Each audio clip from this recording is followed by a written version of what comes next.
Cost canal ଯାହା ଏକଦା ଭୋଗରାଇର ଜୀବନ ରେଖା ଥିଲା। ସିଧାସଳଖ ମୁଁ କହିବି ଦେଖେଇବେ କେମିତି ଓଡ଼ିଶା କୋଷ୍ଟ କେନାଲର ଅବସ୍ଥା ରହିଛି ଏବଂ ଏ କୋଷ୍ଟ କେନାଲ ଏବେ ମୃତ ପ୍ରାୟ। ଆଜି ବହୁ ବର୍ଷ ପରେ ମାନ୍ୟବର ବିଧାୟକଙ୍କର ଡକରାରେ ଆସିଛନ୍ତି ସେଣ୍ଟ୍ରାଲ ୱାଟର କମିଶନର ଯୋଉ ଡାଇରେକ୍ଟର ଆସିଛନ୍ତି ସିଧାସଳଖ ସେ ଏଠି ପ୍ରଦର୍ଶନ କରୁଛନ୍ତି କେମିତି ଭାବରେ ଇଏ ଜଳପଥକୁ 5 ନମ୍ବର ଜାତୀୟ ଜଳପଥକୁ କିଭଳି ଭାବରେ ପୁଣି ପୁନରୁଦ୍ଧାର କରାଯିବ। ସିଧାସଳଖ ବିଧାୟକଙ୍କ ସହିତ କଥା ହେବି। କଣ କହିବେ ସାର୍, ये जो ଆସିଛନ୍ତି ସେଣ୍ଟ୍ରାଲ ୱାଟର କମିଶନର ଡାଇରେକ୍ଟର ଆସିଛନ୍ତି ଆପଣ ତାଙ୍କୁ ନିମନ୍ତ୍ରଣ କରିଥିଲେ ଭୋଗରାଇର ये 14 କିଲୋମିଟର ଯୋଉ ଜଳପଥ ରହିଛି କୋଷ୍ଟ କେନାଲ ତାକୁ ପୁନରୁଦ୍ଧାର କରିବା ପାଇଁ କଣ କେମିତି ସାର୍ ଆଜି देखो आपने जानिथिबे जे 1866 मसीहार 9 दुर्भिक्ष पर जितेबाला ओडिशार फूड फॉर वर्क प्रोग्राम रे ये ब्रिटिश समय रे कोस्ट केनाल तैयारी हेतला एवं ये दीर्घ वर्ष धरिक प्राय 2000 मसीहा पर्यंत ये कार्यकारी होतला नाविगेशन होतला ट्रांसपोर्टेशन होतला एवं यार ये केनाल रो पानी नेकी दुई पक्षरु चासी माने मध्य दुई पटरे चाषबास करथले किंतु 2004 मसीहा परठू ये केनाल रे दळ हेइबा पड़ले तार सिल्टेशन प्रॉब्लम जो केनाल आउ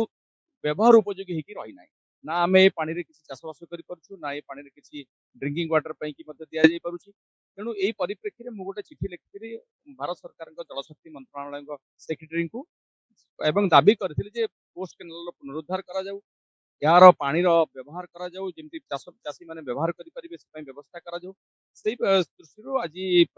सीडब्ल्यूसी सेंट्रल वाटर कमिशन जने डायरेक्टर आछन 3 जणिया टीम आछन माने सर्वे करूछंती विजिट करूछंती एवं सेमानकु कहा जायछि मोर चिठी पाइला पर से जा मते देखा जायछि जे यार गोटे स्टेटस रिपोर्ट से माने देबे जलशक्ति मंत्रालय को तापर से माने हमर जो दाबी रही से दाबी गुडी पर विचार करिवे एवं आमे आशा करूछु जे भारत सरकार ए दिगरे जलशक्ति मंत्रालय ए दिगरे पदक्षेप नेबे। भाबरे ये जो कोस्ट केनाल रो पुनरुद्धार हेले भोगराईर जलसेचन जल निष्कासन एवं जलपथरे परिवहन निश्चित भाव में सुविधा हे चाषी माने बहुत उपकृत हे कौन कह आज्ञा ये जलपथ बा ये कोस्ट केनाल पुनरुद्धार हेले कौन उपकार पाइबे भोगराईवासी कोस्ट केनाल रे निर्भरशील थिले विगत दिन रे आज दिन रे सबुठू बेसी लाभदायक है कृषि क्षेत्र में बहु उपकारिता आसो ये कोस्ट केनाल विगत दिन में वाणिज्य कारबार मूल पेंठ थिला ये कोस्ट केनाल एबे भी जदि कोस्ट केनाल को सुधारा जीवो ताने लोकंकर यातायात सह चाष कार्य सह वाणिज्य कारबार मध्ये सुरखुर रही पारिबो भाव में जहाँ कहते जे वाणिज्य कारबार सुरखुर रही पारिबो भोगराईवासी तो कोस्ट केनाल ऊपर सब बेले निर्भर कर चलते तेज आज जेभली परिस्थिति है कोस्ट केनाल तेज भोगराईर जनमनुष्य ठार आरंभ कर पशुपक्षी कहीं सेवा पाई पारना पानी वाणिज्य कर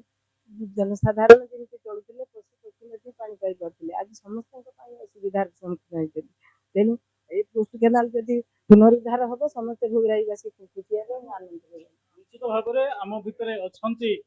जे सेंट्रल वाटर कमिशन डायरेक्टर अच्छा सीधा सड़क तांको सहित कथा है सर क्या बोलेंगे आप परिदर्शन करने के लिए आए हैं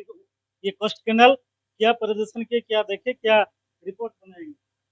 रिपोर्ट नहीं, हम केंद्रीय जल आयोग के निर्देशानुसार यहाँ स्थल निरीक्षण करने आए हैं जो भी यहाँ का पोजीशन है कैनाल का वो देख करके ये रिपोर्ट बना करके हम केंद्र सरकार को सबमिट करें उसके बाद आगे की कार्रवाई केंद्र सरकार द्वारा किया जाए। भाव में आपण माने शुणुले जहा कि डायरेक्टर एठी एक रिपोर्ट तैयारी करिवे एवं केंद्र सरकार निकट में उपस्थापन करिवे एवं केंद्र सरकार निकट में से एठिकार तथ्य सब रखिवे तापरे जहा निर्यास बाहर निश्चित भाव में भोगराईवासी अत्यंत शुभप्रद हेबो बोली जहा जना पड़छि कोन कहबे आज्ञा ये जो कोस्ट केनाल भोगराईर एकदा जीवन रेखा थिला वर्तमान मृत प्राय अच्छे आज आछंती सेंट्रल वाटर कमिशन डायरेक्टर आछंती आपण माने मध्ये आछंती कोन आशा रखिबे? निश्चित हमर माननीय विधायक यह दीर्घ दिन दाबी थिला जेहेतु यह 10-15 वर्ष धरी मृत अवस्था अच्छी पानी सर्कुलेशन हो पारु नाही बा हमर दल हेकी संपूर्ण भाव में यातायात बंद होगा सहित व्यवहार योग्य भी हो पारु नाही चाष उपयोगी हो पारु नाही तेणु ये स्लुइसटा केमती पुनरुद्धार हम एवं ये कोस्ट केनाल केमती पुनरुद्धार हम तापाई जो सीडब्ल्यूसी को चिठी लिखिथिले माननीय विधायक से निश्चित भाव में आसीचंती केंद्रीय टीम से मध्य इनक्वारी करके निश्चित भाव में ये तथ्य को उपस्थापन करेंगे केंद्र सरकार पाखे एवं आमर भोगरेवासी जीवन रेखा जो मिर्गुदा पाखु भोगरी लक पर्यंत यार पुनरुद्धार हम एवं भोगराईवासी सुख फेर निश्चित भाव में जहाँ कहते आपण शुणुवे जे ये पुनरुद्धार हेले कोस्ट केनाल भोगरेवासी दुख जीव एवं शस्य श्यामला जमी पूर्वर भोगरेई रही ये केनाल रु पानी नहीं उभय कोणरे जमी चाष हो पारुला एथर मध्य चाष हो पार एवं सबुठु जो अधिक कथा जे कोस्ट केनाल जो पानी निष्कासित हो पारुला एवं पानी जलसेचित हो पारुला एवं ये कोस्ट केनाल मध्य एक परिवहन माध्यम थिला एथिरे मत्स्यजीवी माने मध्य उपकृत हेउथिले एवं ये कोस्ट केनाल जो 14 किलोमीटर भोगराई भितर रही